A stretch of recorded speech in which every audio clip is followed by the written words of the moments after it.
आप देख रहे हैं जय भारत टीवी। तो क्या यूपी में भाजपा की सरकार बनाने में एआईएमआईएम ने निभाई अहम भूमिका? क्या असदुद्दीन ओवैसी ने खोला भाजपा की सत्ता में वापसी का रास्ता?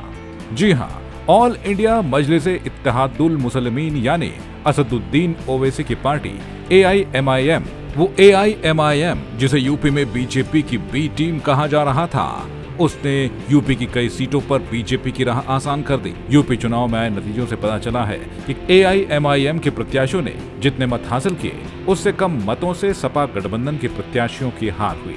और अगर इन सीटों पर एआईएमआईएम का प्रत्याशी नहीं होता तो इस बात के पूरे आसार थे कि वोट सपा गठबंधन को जाते। यूपी की 7 सीटें ऐसी रही जहां भाजपा और सपा गठबंधन के बीच हार का अंतर महज 200 वोट रहा है।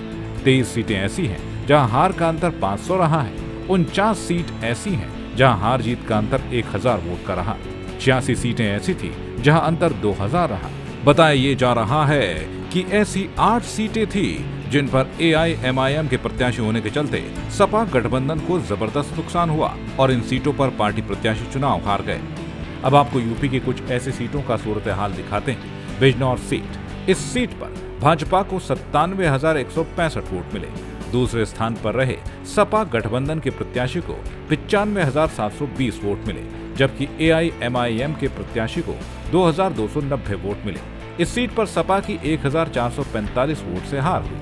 नागौर सीट की बात करें तो यहाँ भाजपा को 1,04,114, सपा को 1,03,799 और एआईएमआईएम को 3,593 वोट मिले। यहाँ बीजेपी 315 वोट से जीत गई। इसी तरह कुर्सी में भाजपा को 1,18,720, सपा को 1,18,503 और एआईएमआईएम को 8,541 वोट मिले। इस सीट पर भाजपा को 217 वोट से जीत मिली। सुल्तानपुर सीट पर बीजेपी को 92,715 वोट मिले, सपा को 91,706 और एआईएमआईएम को 5,251 वोट मिले। बीजेपी यहां 1,009 वोटों से जीती। और इस सीट पर बीजेपी को 93,691, सपा को 92,044 और एआईएमआईएम को 2,190 वोट मिले। यहाँ भी बीजेपी 1,647 वोट से जीतने में कामयाब रही। यूपी में बीजेपी की जीत के बाद इन दिनों मैसेज वायरल हो रहा है, जिनमें यूपी की 175 सीटों में एआईएमआईएम के चुनावी मैदान में आने से प्रभाव पड़ने की बात कही गई और बताया भी जा रहा है कि उससे सपा गठबंधन को जबरदस्त नुकसान हुआ है। जय भारत टीवी के लिए हेम भट्ट की रिपोर्ट।